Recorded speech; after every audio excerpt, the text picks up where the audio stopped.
Everyone, welcome to today's assembly. How are you?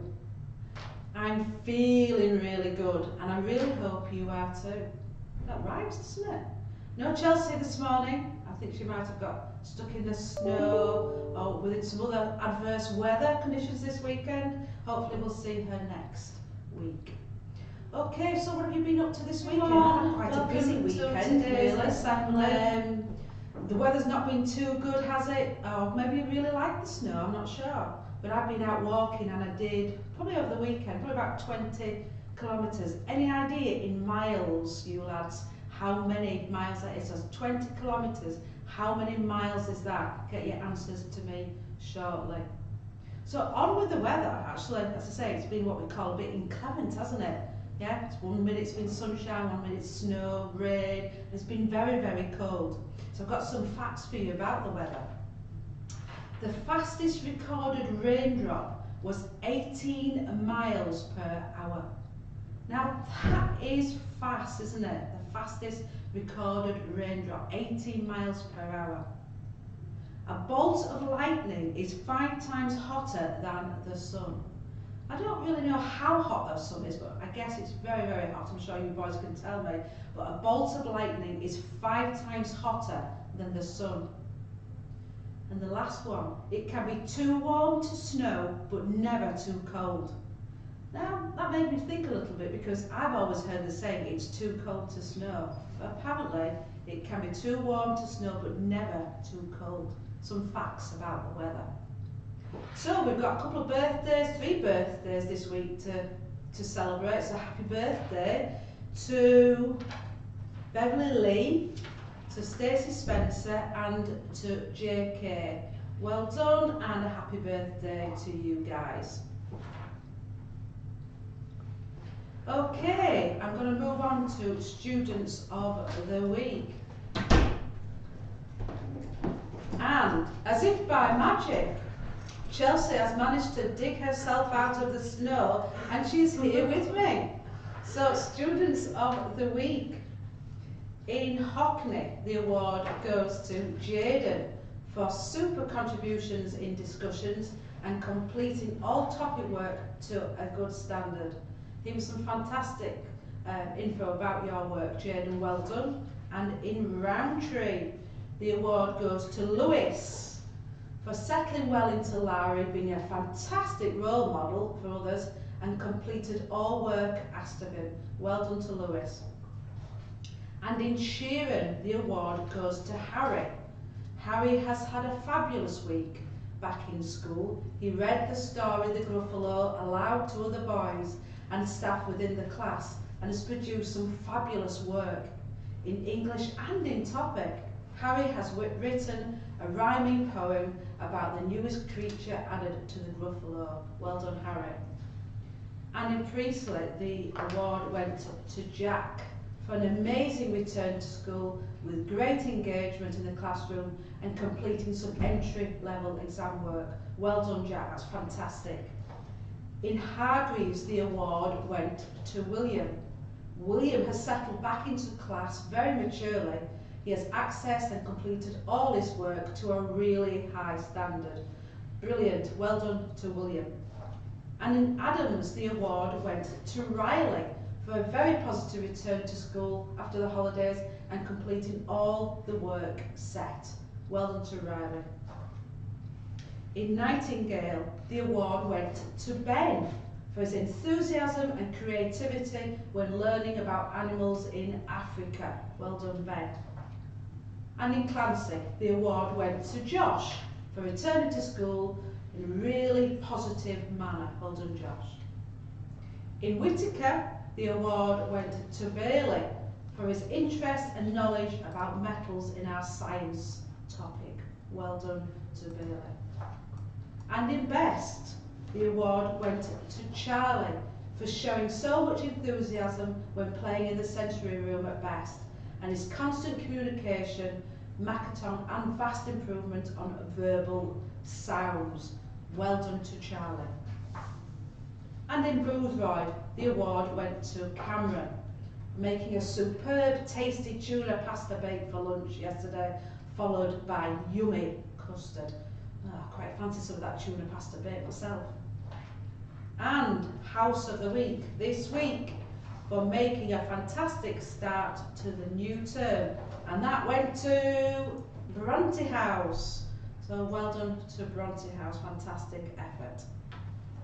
So that's the students of the week, but welcome to everybody. Some great stuff going around the place, on around the place, some great learning and some really good togetherness this last week. Well done. So I have a few questions for Bubbles.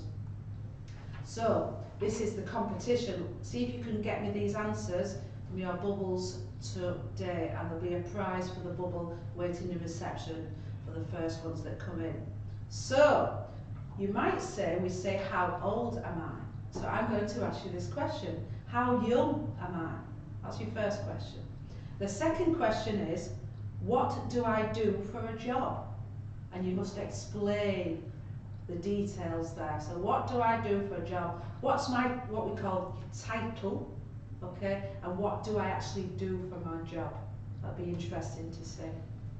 By the way, I don't need responses from staff members, thank you. Just from Bubbles. And then lastly, it's not a question about me, but if you had a pet, or if your pet could talk, what would it say? What would it say? Would it be any different before March? What would your pet say if it could talk? So if you can get those answers to me today, there'll be a prize for the bubble with the most interesting ideas that's sent to me. Okay, so after this we can look forward to Chelsea and her Makaton, to Miss Rachel Wilshaw for Word of the Week, for Matt to, what's he doing? Drumming again? Yeah, thank you Josh. And Harriet, she's back and she's doing some little tasks to do with speech and language. So looking forward to seeing and hearing from Harriet too. Okay, so get your answers to my questions today and there may be a prize in reception. Keep working hard, boys. I know it's difficult for us all, but you know what? You're doing a fantastic job as our members of staff supporting you, and I'm very, very proud. Before we go, a little joke. Oh, actually, I've got the red bucket to do as well. So I'll do the red bucket, and I will save the joke for a moment. So, red bucket. We have Harry Bass, AJ. So if you are not in school currently, we'll make sure that gets posted out to you. To Mitch, Mitchell Tonard, to Ben, Stuart, and last but not least, to Louis Lindo. Okay, so those prizes, Mr. Van Douwe will drop those prizes into reception or we'll post them out to you. I haven't forgotten, I know you're desperately waiting for it. So this week's joke. What do you call a cheese that's not yours? Nacho cheese. Nacho cheese. Not your cheese. Get it? Good one. Fair round of applause there, Joss. Anyway, guys, take care and we will see you next week. Hi everyone, how are you? I hope you're all feeling okay today. And for those boys who are back in school, I hope you're all doing some good work. And for those boys who are staying at home, I hope you're all doing some good work also. So with the theme around lockdown number 3, I thought I should show you some signs that are COVID related. So first up, we've got the sign for coronavirus or COVID-19. So using your small C that you should all know from the Makaton alphabet, so that's using your dominant hand, you're going to make the letter C, that's a small C, and then you're going to flick your middle finger on that hand against your thumb twice. Coronavirus or COVID-19. Next up, we have to stay apart. So using your index finger on both hands, you're going to place your hands together and then you're just going to bring them outwards. Stay apart. Stay apart. Or we also have social distancing. So social distancing, you're going to use these two fingers on your dominant hand and you're going to place it on your non-dominant hand that's flat. So that's a sign for stand. For social distancing, you would do this twice and move them apart. So, social distancing. Next up we have mask. So for mask, using both hands and you're placing it over your mouth. But to wear a mask, you would pull these hands outwards from your face to wear a mask. Then we have germs. For germs, we're going to sign the sign for dirty. So for dirty, you're going to take your dominant hand and you're just going to get your wrist and you're going to turn it outwards, brushing on your non-dominant wrist. So that's the sign for dirty. For germs, we're going to extend that and draw 3 dots. Germs. Next up we have tissue. Please make sure you are all using it. Tissue. So using your dominant hand, you're going to place your hand as if you're taking it out of the box. Tissue. Tissue. Then we have ill or poorly. If you are ill or feeling poorly, do let a member of staff know. And the sign for this is you're going to take both of your baby fingers and you're going to bring it down your chest like this. So facing your hands inwards, poorly or ill. Then we have temperature. For temperature, you're going to use the sign for hot, which is full hand of your dominant hand straight across your forehead and closing your fist. Or the sign for cold, which is like this. Cold. So really emphasising that you're cold. And they can both be used for temperature. Last but not least, we have the sign for cough, which is your full dominant hand and you're just hitting this on your chest. Cough. Cough. I hope those signs will help some of you, and even if you just wanted to know what they were for reference. Bye boys, see you all again soon and stay safe. Hi, I hope we all had a good Christmas. It's nice to see you all again. We're going to be doing a bit more drumming today and we're going to be looking at how to play a different drum beat, a 2/4 drum beat. This is in a lot of pop songs. You'll often hear it in more popular songs from sort of Taylor Swift, other things like that.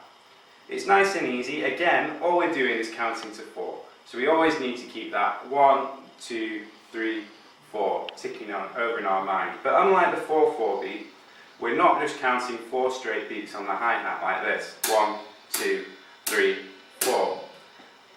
On every single different beat, we're going to be using a different part of the drum kit. We're going to be using our bass drum, our snare drum, and our hi-hat.